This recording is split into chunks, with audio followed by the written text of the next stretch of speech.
Aleluia! Glória a Deus, meus amados irmãos.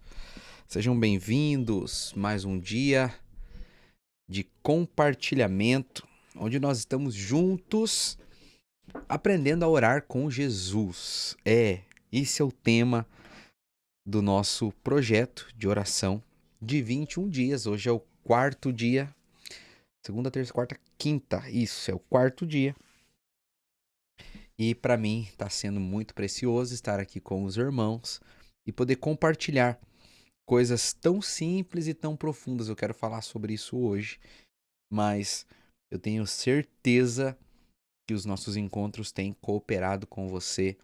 E o meu desejo, a minha oração diária é, Senhor, que cada vez que a gente reunir para orar e para participar das lives, que as pessoas tenham o coração conquistado pelo teu coração.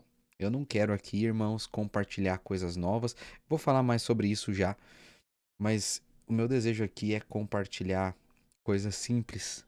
Talvez até você já saiba, mas eu quero que isso possa ser refrescante para você, sabe?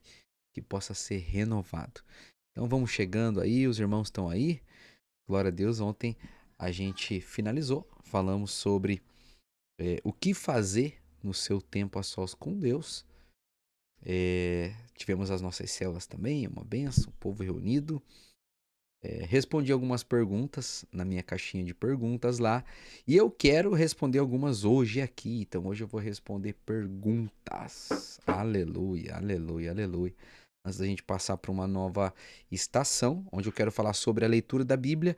Vou falar sobre a leitura da Bíblia amanhã. Quero compartilhar sobre isso também. Essa primeira semana eu quero de fato estabelecer valores. Eu quero estabelecer princípios onde nós vamos construir a nossa vida com Deus. Mas antes de a gente entrar nos tópicos aqui, eu quero te convidar para orar junto comigo. Aonde você está, você curva sua cabeça, por favor. Se você estiver reunido com a célula, glória a Deus. Se você estiver na sua casa, mas eu quero te lembrar que o nosso propósito aqui é estarmos reunidos como células. É você não participar sozinho, é você estar com os irmãos para compartilhar junto deles. Amém? Se você estiver fazendo a sua seu momento de oração aqui sozinho, glória a Deus, faça. É melhor fazer sozinho do que não fazer, mas saiba que o nosso desejo é fazer juntos, para a gente poder crescer e receber do Senhor de forma coletiva. Amém? Vamos orar para que Ele fale conosco. Pai, obrigado por mais uma vez estarmos aqui. E eu te peço que o Teu Espírito fale aos nossos corações, fazendo com que cada palavra dita de forma natural tenha aplicações espirituais na vida, prática, no dia a dia dos meus irmãos. Eu sei que o Senhor deseja construir conosco uma vida de intimidade e uma vida de relacionamento. O Senhor quer ser o nosso amigo. Então eu te peço, fala conosco através do nosso encontro aqui hoje, em nome de Jesus. Amém. Quem pode dizer amém aí, irmãos? Glória a Deus. Tô com vontade de espirrar. Aleluia. Aleluia. Meus irmãos, eu quero compartilhar com vocês, encerrando essa primeira etapa, onde eu falei sobre como fazer o seu momento de devocional, mas eu queria terminar isso respondendo algumas perguntas, tá? Eu ia entrar hoje direto, falar sobre o tempo de estudo da Bíblia, leitura bíblica, eu vou falar sobre isso amanhã, mas eu acho relevante a gente falar sobre é, tentar responder algumas perguntinhas que ficaram e eu percebi que às vezes podem é, é, ser dúvidas de mais pessoas. Então eu quero investir o nosso tempo que temos aqui hoje para responder algumas perguntas. Amém? E se você tiver alguma pergunta e talvez eu não conseguir responder aqui agora, você pode me mandar no Instagram. Eu vou ter o prazer de te responder. E vou me esforçar para também estar mais presente ali no Instagram. Eu confesso que já gostei muito de compartilhar o dia a dia, as coisas no Instagram, mas eu gosto da vida real. E às vezes eu acho a vida digital muito sem graça. Ainda que eu esteja aqui online, eu acho que isso aqui é uma ferramenta poderosa, mas às vezes eu acho que ficar lá, tal, barrando, né, descendo ali, Instagram e tal, eu gosto de usar para responder perguntas. Então, me mande as suas perguntas lá para mim responder. Amém? Mas a primeira pergunta que me fizeram é: Pastor, a gente não está sendo muito simples nesses temas que estão sendo ditos no nosso jejum de 21 dias? Não, nós não estamos sendo muito simples. E eu vou te falar por quê. É, eu acredito que a queda da vida cristã não acontece quando você está no chão. É quando você para de perceber coisas importantes e praticar coisas simples. Uma pessoa, ela esfria na fé, não quando ela está gelada, é quando ela para de esquentar.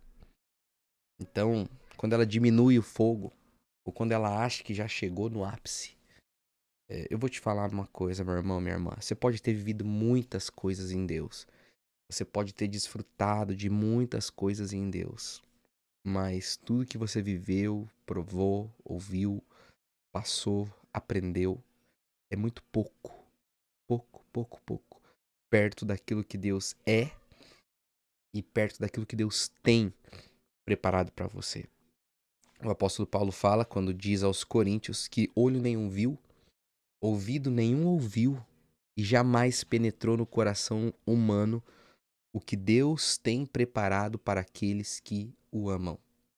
Então, nunca falar sobre oração e nunca falar sobre coisas básicas da oração vai ser simples demais ou pequeno demais.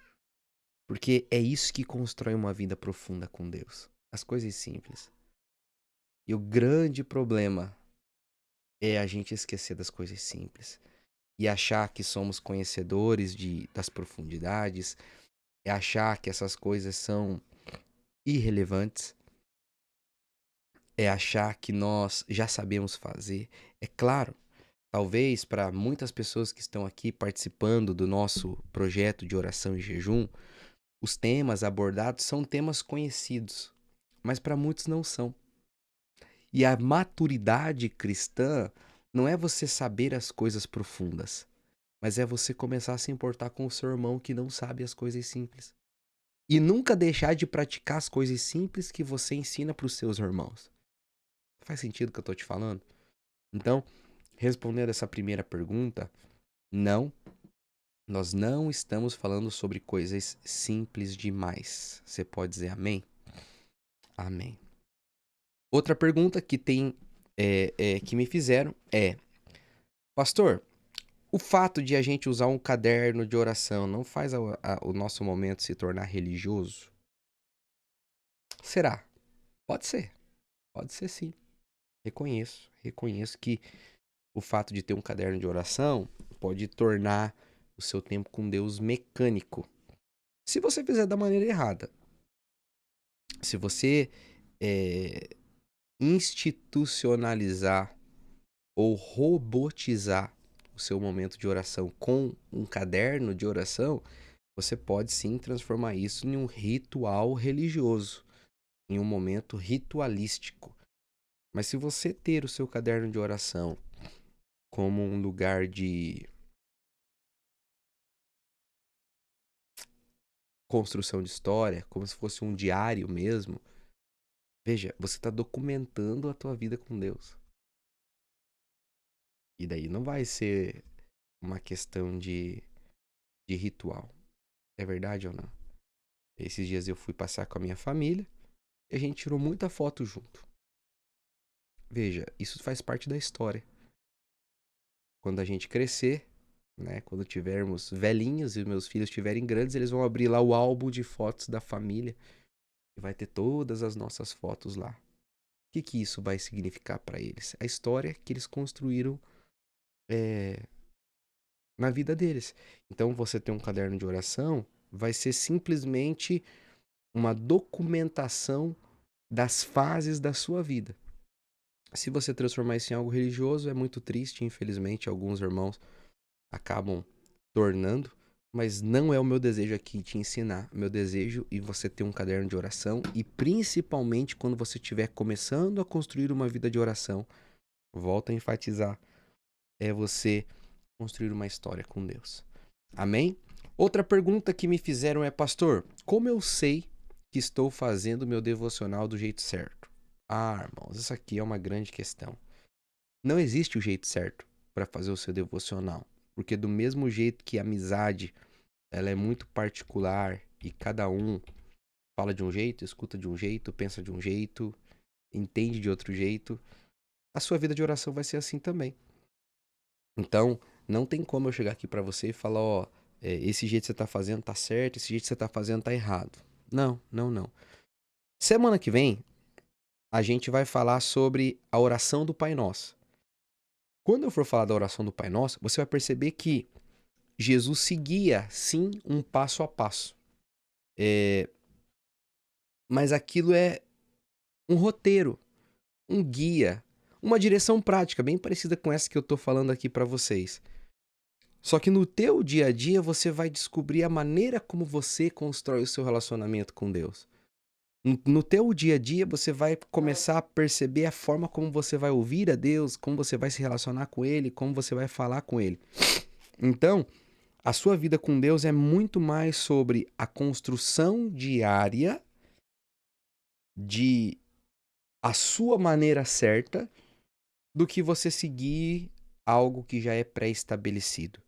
Quando nós compartilhamos sobre os momentos aqui e eu compartilhei com você, o meu desejo ao fazer isso é simplesmente te ajudar, te auxiliar. Você pode dizer amém? E ao te ajudar e te auxiliar, o meu desejo é que você faça isso sem precisar desses tópicos que eu disse aqui. E o meu desejo também é que você ore não só 10 minutos, como eu disse lá na segunda-feira, mas que você comece a investir um tempo grande em oração. Uma outra pergunta que me fizeram, talvez seja importante eu colocar aqui também, é qual é o tempo ideal de um devocional? Não sei. Jesus, certo dia, disse para os discípulos: olha, vocês não conseguem orar nem uma hora comigo. Nem uma hora vocês podem vigiar. Tem gente que fala que é uma hora. A questão é, eu já ouvi gente que orava 2. Eu já ouvi falar de gente que orava 3, 4, 5 horas. Qual que é o tempo certo para oração? Eu não sei. Eu não sei qual é o nível de intimidade que você tem com o seu amigo. Por exemplo, eu já disse aqui, acho que foi ontem. Não, terça-feira. Eu falei pra você que eu tava com minha esposa e a gente ficou em silêncio. A intimidade te leva a estar em silêncio. Então, às vezes, você vai conseguir ter muita intimidade com Deus em silêncio. Faz sentido? Então, não existe um tempo pré-definido. O meu desafio para você é estabelecer um momento mínimo. Eu acredito que se você nunca ora ou nunca orou, 10 minutos é um bom começo. Se você já tem uma vida de oração, eu acredito que 1 hora é um bom tempo. Você separar 1 hora do seu dia para estar com Deus. Eu já ouvi gente dizer que tinha que oferecer o dízimo do tempo para Deus, 2 horas e 40 minutos. Tá tudo certo.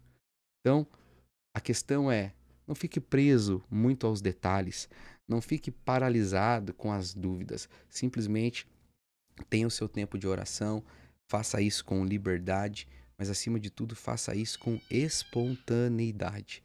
Você precisa aprender a ser espontâneo. Fala assim comigo: Deus sabe me ouvir. Quem pode dizer amém aí, irmãos? Aleluia. Glória a Deus. Outra pergunta que me fizeram: pastor, como que eu me livro das distrações para orar? Ah, irmãos, essa aqui é uma grande questão. É um grande desafio, ainda mais nos tempos que nós vivemos. É verdade ou não? Internet, filhos, trabalho, é, é, os pensamentos. Hoje a gente vive a síndrome do pensamento acelerado. Então as pessoas estão pensando em muitas coisas, fazendo muitas coisas. A maior dica que eu te dou é: separa um tempo só para Deus. Faz isso de manhã. Coloca o teu celular em modo avião. Tranca a porta e avisa todo mundo que você vai orar. Fica longe do celular. Faz uma playlist de música antecipada. Entendeu? E é isso. É isso. Não tem muita dica a mais prática, assim. A questão é, e para encerrar aqui eu quero te dizer, ore, ore. Coloca a oração como prioridade. Acorda mais cedo. Me perguntaram, pastor, é errado eu fazer meu tempo de oração à noite? Não, não é errado. Não é errado. O que eu acho errado é você não orar. O que eu não acho sábio é orar cada dia em um horário diferente. Estabeleça um horário. Se você for fazer o seu devocional à noite, faça. Coloca isso como prioridade. Não aceite um dia sequer você terminar o dia sem estar com Jesus. Já aconteceu de eu não fazer minha devocional de manhã e eu separar à noite, entrar aqui no meu escritório à noite, falar, Senhor, vamos trocar uma ideia. Vamos ter comunhão. O Senhor nos chama para comunhão. A Bíblia fala que o apóstolo Paulo diz que lá aos Coríntios que nós fomos eleitos, chamados à comunhão do seu Filho Jesus. Deus deseja ter comunhão conosco. Você precisa entender isso. Esse é o motivo pelo qual nós estamos fazendo esse projeto aqui. Se você criar o hábito de ter comunhão com Deus, absolutamente todas as áreas da sua vida vão ser afetadas. Se você estabelecer o hábito de falar com o Pai, de ouvir a Deus, a sua vida vai ficar mais leve. Você vai se tornar uma pessoa madura nas suas decisões. Você vai ter mais clareza para identificar e responder à vontade de Deus. Ao construir uma vida de oração, você vai perceber que as suas emoções estarão caminhando para o lugar certo. Por que às vezes a gente vive uma vida tão ansiosa, tão preocupada? Por que as pessoas vivem uma vida tão depressiva, tão triste? Por que as pessoas sentem-se tão solitárias? É simples, porque eles não têm relacionamento com Deus. Não estou dizendo que depressão é falta de Deus, mas eu vou te falar que a oração é o remédio mais poderoso contra a depressão. Ao meditar na profundidade da oração, você vai perceber que a oração vai construir em você uma alma saudável, porque você vai expor para Deus os teus sentimentos, você vai expor para Deus as tuas inquietações, você vai expor para Deus as suas preocupações. O Espírito Santo é o melhor psicólogo que existe, gente. O Espírito Santo é o melhor amigo que existe. Ele é o melhor conselheiro que existe. E a gente precisa aprender a desfrutar da vida espiritual que nós temos. Muitos irmãos, eles creem em Jesus e acabam vivendo como se o próprio Jesus fosse só uma imagem, ou então tornam a vida com Deus em uma religião vazia, sem cor, sem gosto, sem sentimento, sem cheiro, sem pensamento. E não é essa a vontade de Deus. Deus é vivo. Cristo está vivo. Ele habita dentro de nós, ele habita dentro de você. E ele quer ter um relacionamento pessoal com você. Quem pode dizer amém? Então, vamos ficar por aqui hoje. Amanhã eu vou começar a falar sobre a importância da leitura da Bíblia e como se achegar diante da palavra de Deus da maneira certa. Por hoje é só. Que o Senhor te abençoe. Vamos orar. Quero te desafiar aí. Os nossos líderes vão me ajudar. Ou aí na sua casa você vai fazer isso. Adore o Senhor. Depois ore pelos seus pedidos pessoais. Vamos orar pelos alvos da nossa igreja. E vamos encerrar intercedendo por aqueles que nós queremos que recebam a Jesus. Lembrando que no final desse mês, agora de agosto, nós teremos um encontro com Deus. Esse encontro vai ser com todas as redes da nossa igreja e vai ser uma grande bênção. Que o Senhor te abençoe. No nome de Jesus. Tchau, tchau.